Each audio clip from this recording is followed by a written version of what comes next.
as you probably know, when I'm not convening the Wales Green Infrastructure Forum, I work as the Green Infrastructure Advisor for Natural Resources Wales. Now, the fact that the Wales Green Infrastructure dataset exists is my fault. The fact that it can actually be used to explore the possibilities of urban green space in Wales is thanks to the skills of my colleagues. So, if you think that this data set is going to provide you with the geospatial equivalent of a walk in the park, then you're in for the same kind of a shock that my colleague Gideon here was into when he thought he was coming along for a team meeting. So some health warnings.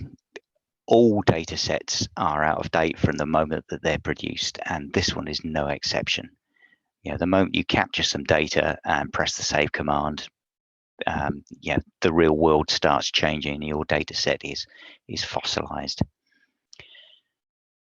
And the example that I've chosen to illustrate some of the possibilities that this data set offers is purely fictitious. The analysis is laughably simple, and you really need to work with colleagues who can manipulate both social science statistics and geospatial information to get the best out of this data set. What I really hope you'll get today is something which makes you think, I could do better than that. So in a little more detail, what I hope I can do in the next few minutes is to pick out one of the most useful fields in the data set and show you what it contains, to start you thinking about how you could look at that information using some of the really simple tools that you can use with the most basic implementation of your geographic information system. And especially, I want to get you thinking that the real power of this data set is when you combine it with other data sets. Then I want to show you a simple example of how you could visualize the effect of changing green infrastructure management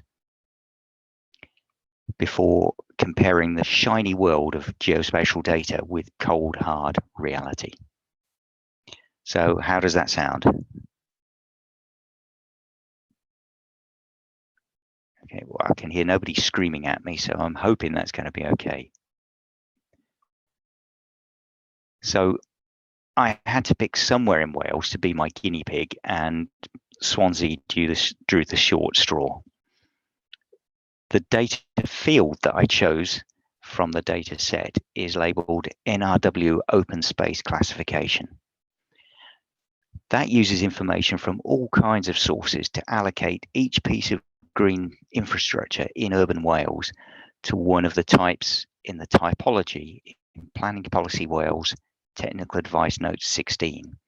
And that typology seems to have been adopted more or less the same way by most local authorities in Wales.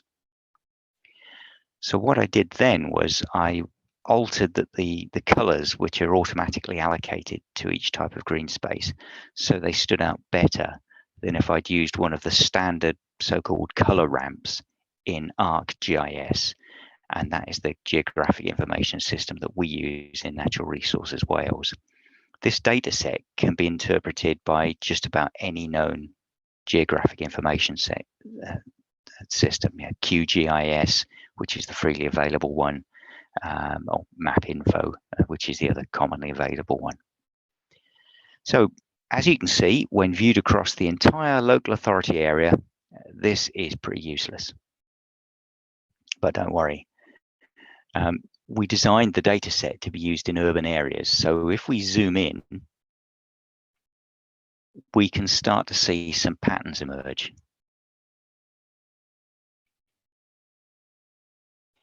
But it's still at too large a scale to get an idea of really what's happening at a street level.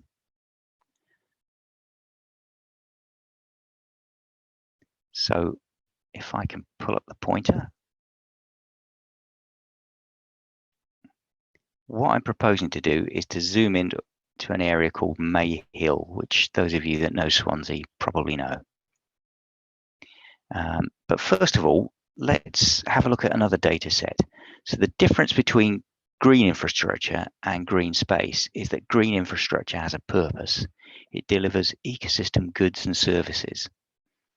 Now, there's a large and growing base of solid scientific evidence which shows that access to green infrastructure can boost mental well-being. Now, I happen to have worked in a management consultancy briefly, and even back in the 1990s, it was clear that people who had better mental well-being did better when we were recruiting them for jobs.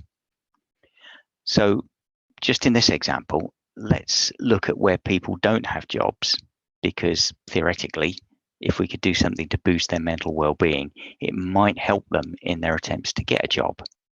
Now, this is just an out-of-date data set showing unemployment rates across Swansea City. So the areas with the darker colours are the areas where there's the greatest unemployment. So I thought I'd look at how far people are from their nearest bit of potentially accessible green space, because the evidence shows that we won't go there to get our daily boost unless it's within a 5-minute walk of home. So what I did was I took our data set, I selected the green space types in that data, in that field that I've already spoken about, and I selected the ones that are most likely to be accessible.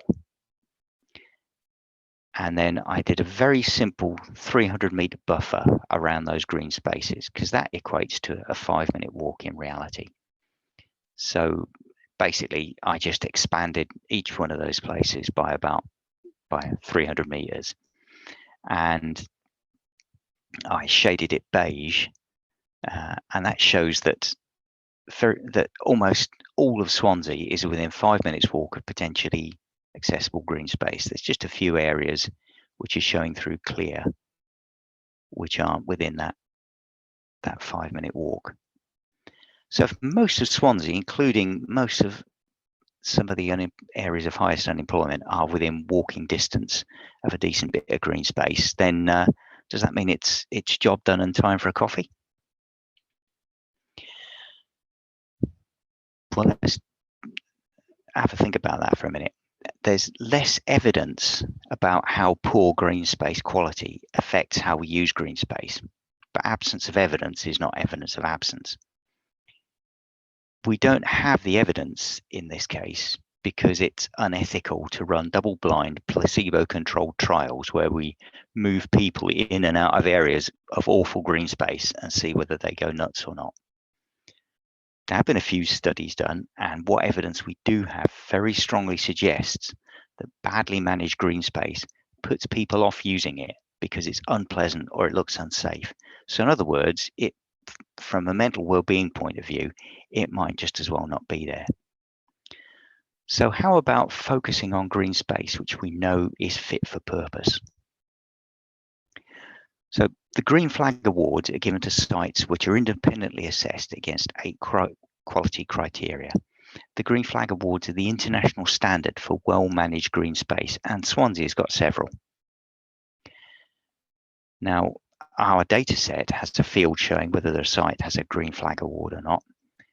But to keep it simple, I just overlaid the boundary data of all Green Flag Award sites and coloured them bright red so that they stand out, like this one, for example. So that's all the green spaces in Swansea, and that's all of the Green Flag Award sites. So there are clearly not as many Green Flag Award winning sites as there are other kinds of green infrastructure. And strangely, there are more of these quality assured sites in areas where unemployment is lowest. So let's focus in on the Mayhill area, that place I mentioned before, which is up in this bit of Swansea. So here's Mayhill. And this isn't doing so well when it comes to unemployment levels. Remember, those darker purple colours are the areas of highest unemployment. But Mayhill, presumably named after the blossom of the May tree, looks pretty green if you overlay an aerial photograph on it. And it's also got a Green Flag award-winning site just to the south. So let's see if anywhere in Mayhill is more than walking distance from potentially accessible green space. So again, I coloured everything beige if it was in a 300 meters buffer of the boundary of any potentially accessible green space. And look what happens. Yeah, the whole place goes beige. So everywhere is within walking distance of potentially accessible green space. So the question is it time for a coffee?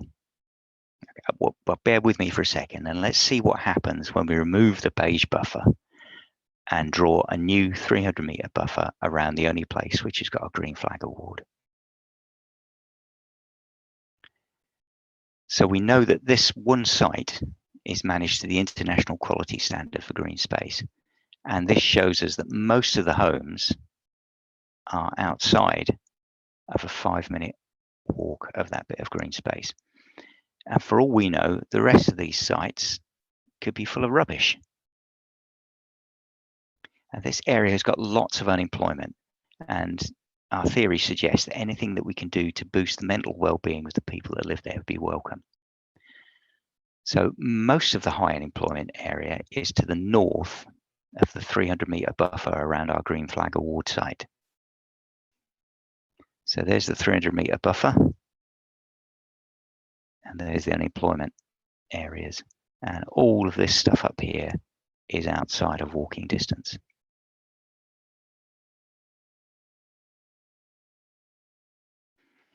So let's see what would happen if we change things, change the management of the site.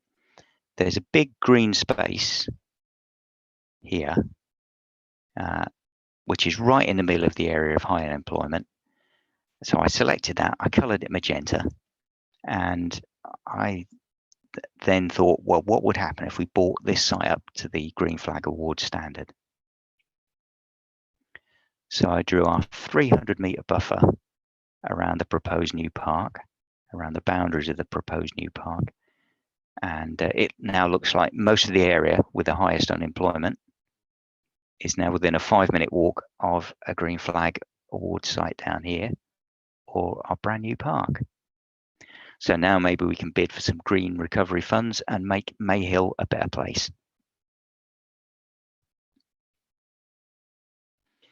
So the catchment area of the new park also covers this place here, Kumbura, which shares the highest level of unemployment with Mayhill.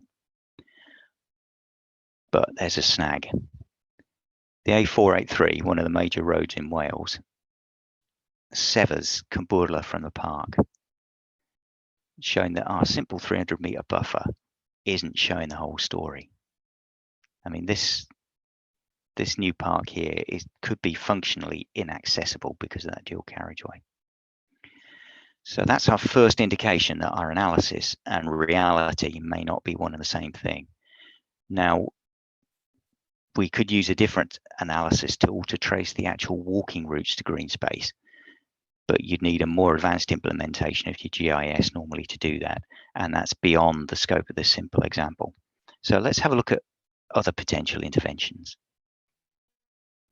So the mustard coloured rash, which just appeared, is from NRW's urban tree canopy cover dataset for Wales. So I'm bringing in another dataset here. Wales is the only country in the UK with a dataset of all the tree canopy cover in urban Wales. And that shows that there are very few of these large trees in this area. And looking at the area around the recreation ground, which is right slap bang in the middle of the area of the highest unemployment, there are no street trees. Now we know that street trees deliver multiple benefits and they keep growing in value for hundreds of years. So perhaps we could target this area for an intensive tree planting program rather than turning this area here into a new park. But street trees cost a lot to plant properly, and this area looks like a garden suburb if you fly over it. So let's take a look at one of the roads where unemployment is highest. And if you use Google Street View, suddenly it doesn't look so good. Now imagine what it's like up here in winter on a rainy day. It might look leafy from the air, and our data sets might suggest that this is true, but you have to get on the ground to see the truth. So it looks like we might have a real problem with lack of greenery on the streets. So let's see what it's like at the end of the road, next to where we're thinking of creating our new park. So this looks more promising. I mean, there's even a may tree, which is in flower next to the pedestrian crossing, which would provide safe access to the new park, potential new park over here. But if you look closely, the shop's closed and it's boarded up. And the question is, could that act as a focus for antisocial behaviour, and could that become a deterrent to actually using the new park? So even Google Street View won't show you reality. At some point, you've got to go and work with the local community. But if you take a dangerous rundown estate and work with the local community, then amazing things can happen. So let's go back in time to the Peelwys estate, 1.5 miles from Colwyn Bay, up a steep hill at the other end of Wales. I used to drive past here with the windows wound up, doors locked, and avoiding eye contact. It was the first place in the UK outside Northern Ireland where a rubber bullet was fired. And this boundary wall says it all. This is where a car was ram-raided into the wall. The local authority didn't bother to repair the wall, and they didn't bother to remove the scorch marks from the tarmac. So this is the same estate. And in fact, it's the same spot after Matt Stowe and Owen Veldhuizen spent a long time working with the residents to find out what they liked and what they wanted to change. Thanks to that teamwork, it's now Park Peelwys, the first housing estate in Wales to win a Green Flag Award. And that's where the ram-raided, broken down wall used to be, and it's now, with a carved stone that the kids from the local school designed. Matt and Owen definitely use maps and spatial data sets, but they moved their office to over here, right in the middle of the estate, and they work really closely with all of these people, with all of the estate. So now when I go climbing up at the little crag just over here, I'll normally take my climbing partners to stop at the shop just down the end of the road here, just to show them what an amazing place this has become. So I hope that I've shown you some of the possibilities that the green infrastructure dataset can offer for exploring options. However, as Matt and Owen have demonstrated, datasets can only show us where there may be possibilities, but they can never show us reality. Sooner rather than later, we have to work with the people who live in the real world and use our skills to help them to explore their possibilities. And that is when the magic really happens.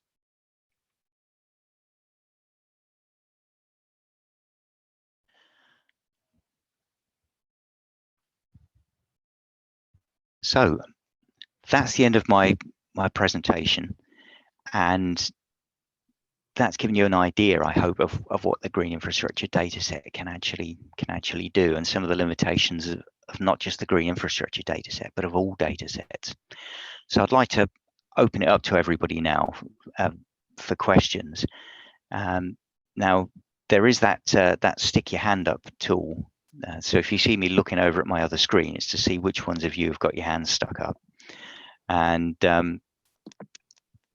if we get cut off during our question session, then what I'll do is I will log off and log back on again.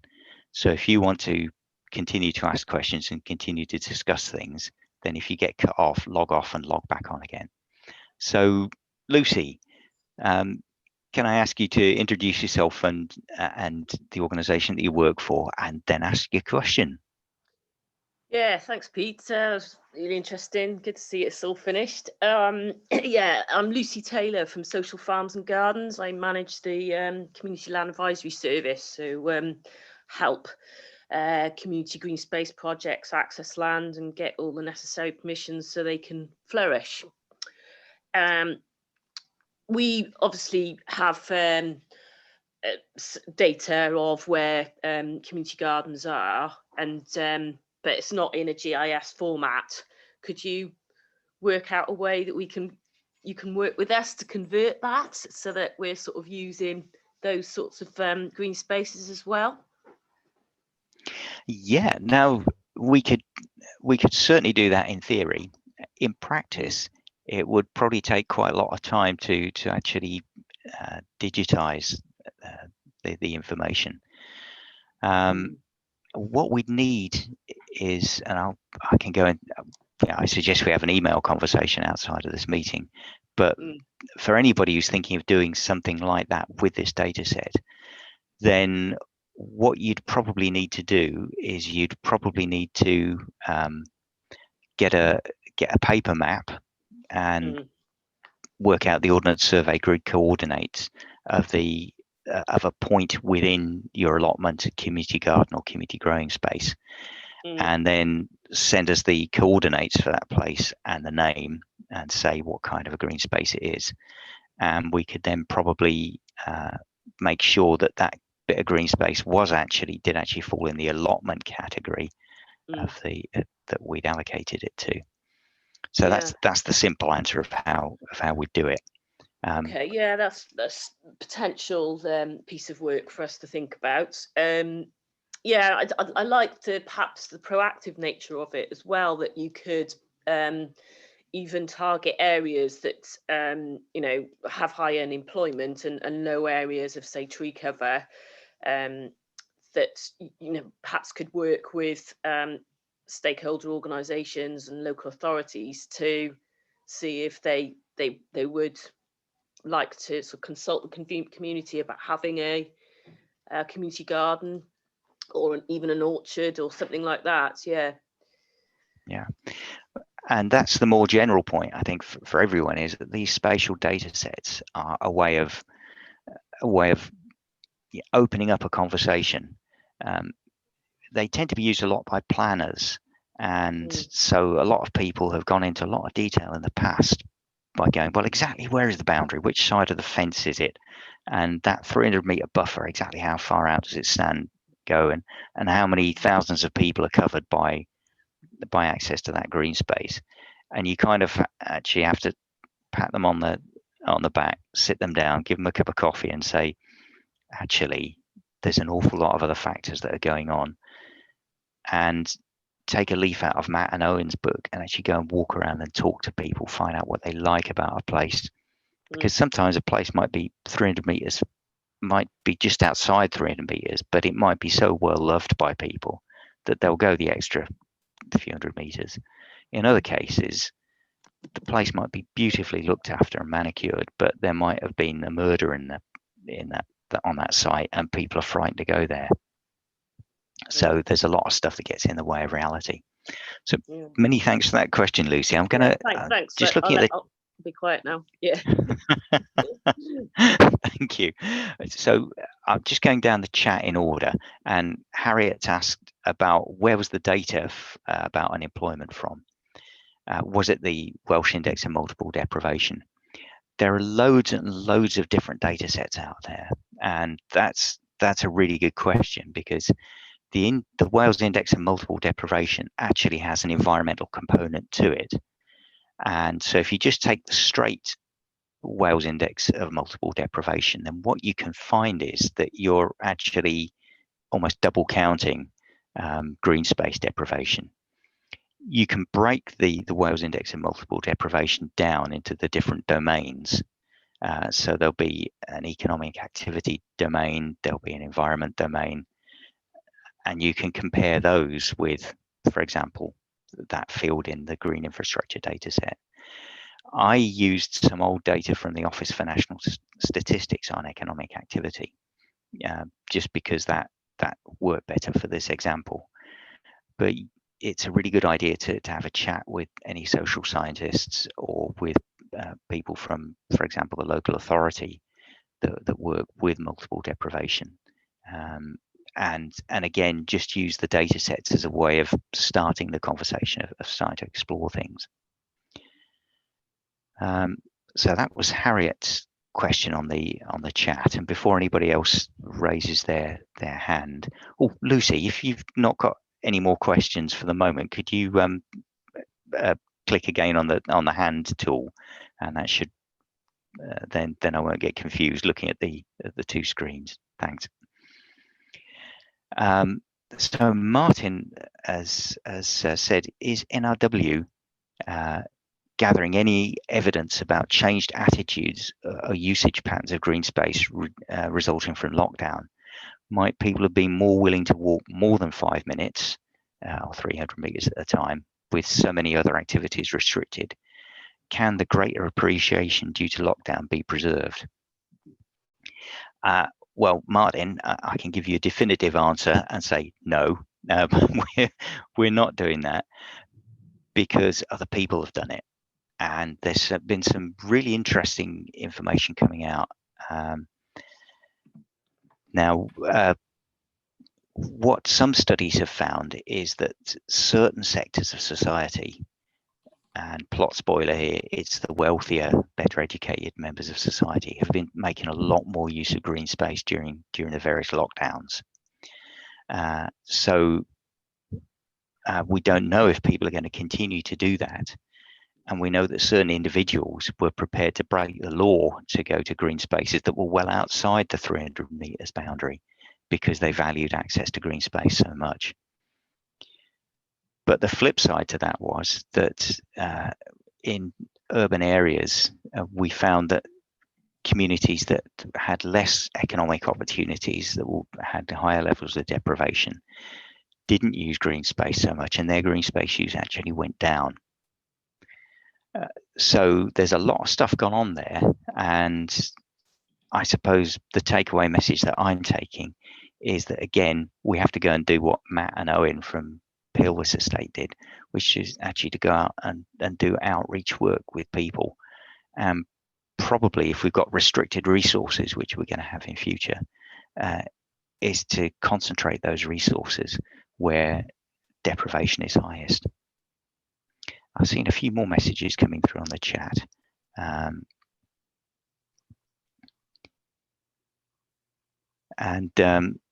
Yeah, so Helen from NRW is saying that she was wondering if we can do all of the interrogations on data and layers on the NRW data portal.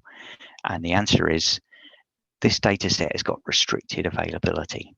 So at the moment, anybody from a local authority or any one of their authorized agents who signed a data agreement with that local authority can use this data set.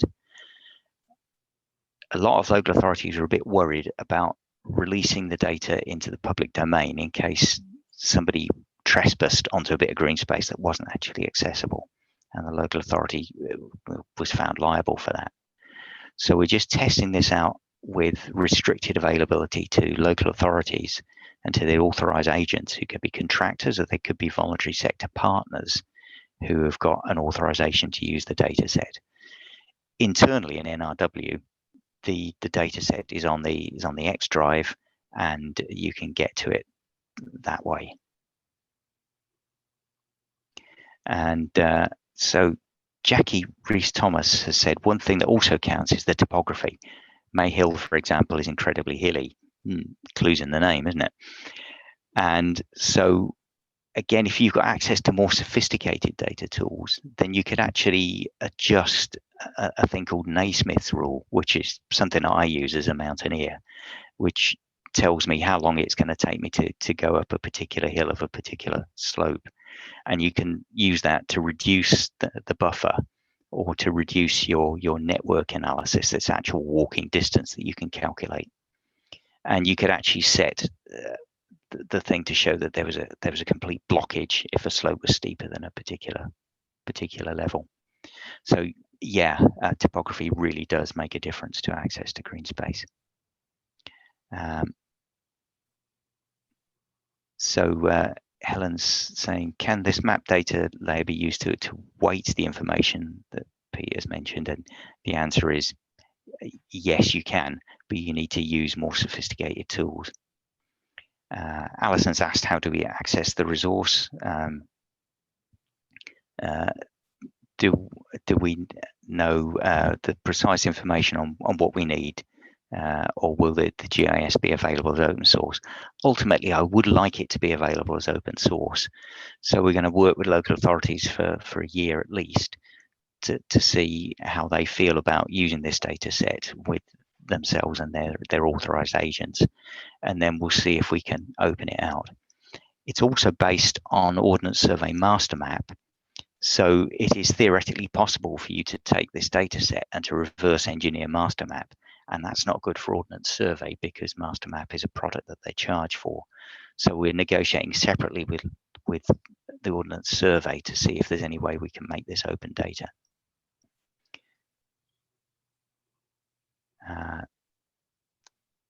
So again, just looking down the chat, and Abby has asked, she was wondering if the size of the green space area affects the impact it has on the neighbourhood well-being, and imagining a larger area would be worth walking further to. And Abby, that's absolutely correct. What research has found is that people will go further to bigger green spaces because there's a lot more stuff going on in those green spaces. There's more trees, there's water features.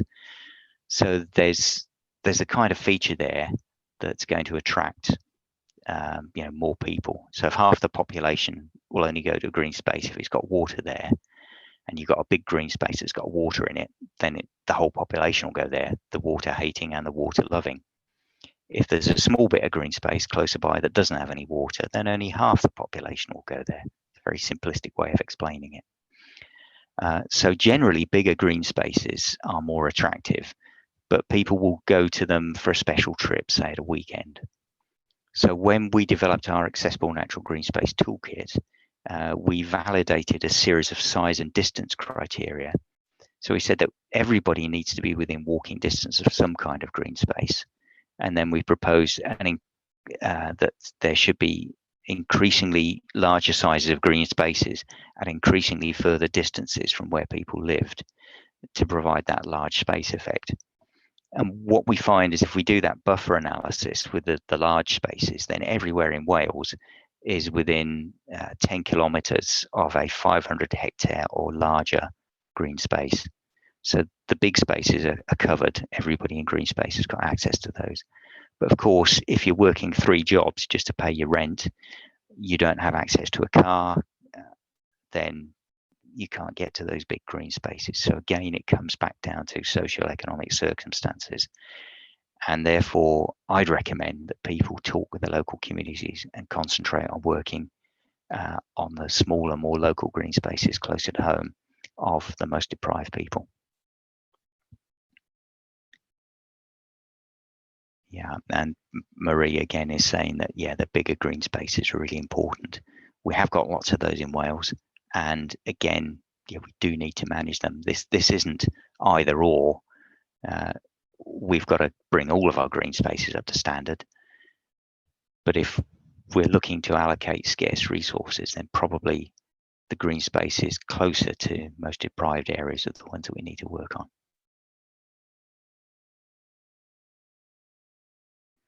And again, Mary O'Connor makes a really, really good point that connectedness of green spaces is important.